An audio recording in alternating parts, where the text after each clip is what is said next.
Bonjour, je suis Firmin Canon du Club Succès Sans Limite. C'est un véritable plaisir pour moi de vous retrouver encore en ce début de semaine pour vous donner la pêche, vous motiver, vous aider à être la version améliorée de vous-même. Aujourd'hui, nous allons traiter d'un sujet assez intéressant. Nous nous retrouvons encore dans ce même cadre enchanteur de la Royal Beach pour partager avec vous des moments forts. Aujourd'hui, nous allons traiter d'un thème assez intéressant. Le thème, c'est aujourd'hui qu'il faut agir et pas demain. Certainement, vous ne me comprenez pas.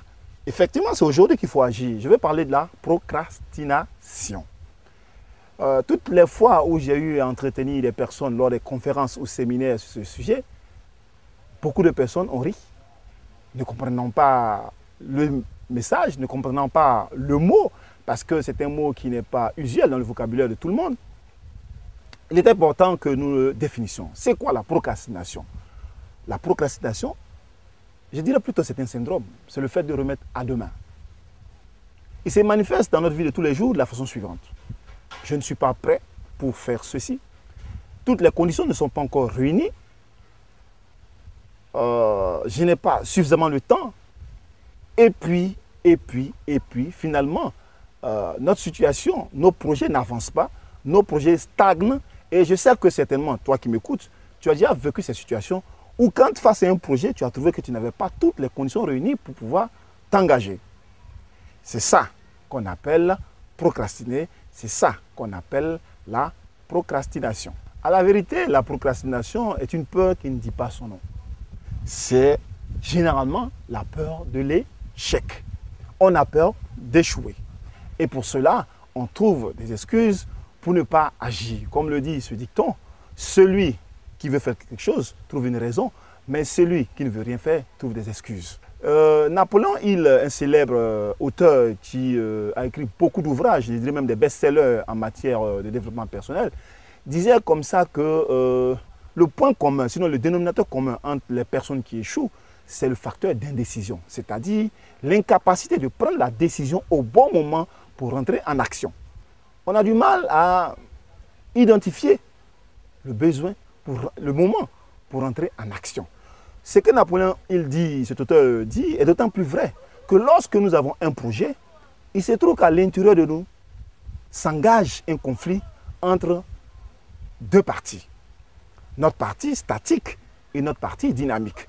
Alors que notre partie statique, qui n'aime pas le changement, nous donne des raisons suffisantes pour nous maintenir dans nos zones de confort, notre partie dynamique nous encourage à l'action, à l'engagement. Dans ce conflit qui oppose notre partie statique et la partie dynamique, qui tous deux sont à l'intérieur de nous, alors que notre partie statique nous fournit des arguments solides pour nous maintenir dans notre zone de confort, comme je disais, notre partie dynamique nous donne des arguments solides pour nous pousser à l'action.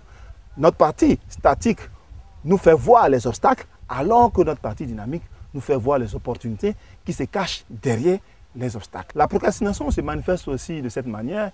Souvent, on accuse le fait de ne pas avoir le temps. Or, à la vérité, nous faisons une mauvaise gestion du temps qui nous est donné.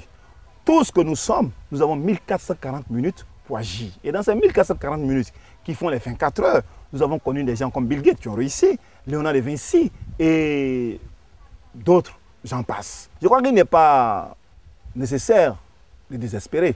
Parce qu'à la vérité, aujourd'hui, je voudrais vous donner des clés, sinon pour ne pas dire des secrets, des techniques pour pouvoir vaincre ce syndrome, cette maladie intérieure qui, à la vérité, bloque notre progression, notre évolution, notre dynamisme, notre souci de pouvoir réaliser notre rêve. Je voudrais partager avec vous mon expérience personnelle qui m'a aidé à sortir de la procrastination, sinon à vaincre la procrastination. Dans un premier temps, il était nécessaire pour moi de comprendre qu'on ne me demandait pas d'être parfait. Oui, plusieurs personnes vous diront qu'ils ne peuvent pas agir parce qu'ils estiment que tout n'est pas prêt. Ils vous diront qu'ils sont perfectionnistes. À la vérité, c'est une erreur, c'est une faute d'ailleurs.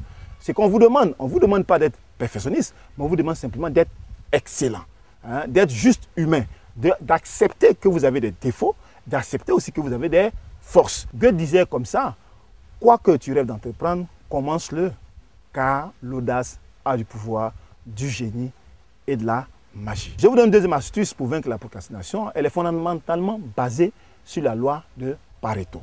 Cette loi veut que 20% de vos actions produisent 80% de vos résultats.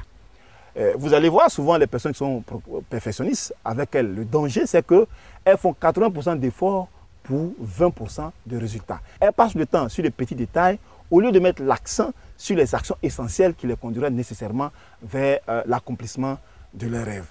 Et donc, comme je le disais tout à l'heure, la loi de Pareto est un élément essentiel, est une loi essentielle pour vous permettre de vaincre la procrastination. Une autre astuce est de morceler votre objectif en plusieurs étapes. Il est plus facile pour vous, dans ce sens, de faire des petits pas qui vous conduiront sans nécessairement vous faire peur vers l'accomplissement de votre rêve. Maintenant que vous savez toutes ces choses, je voudrais vous dire que le temps est venu de foncer et de casser la baraque parce que maintenant, votre objectif est prenable.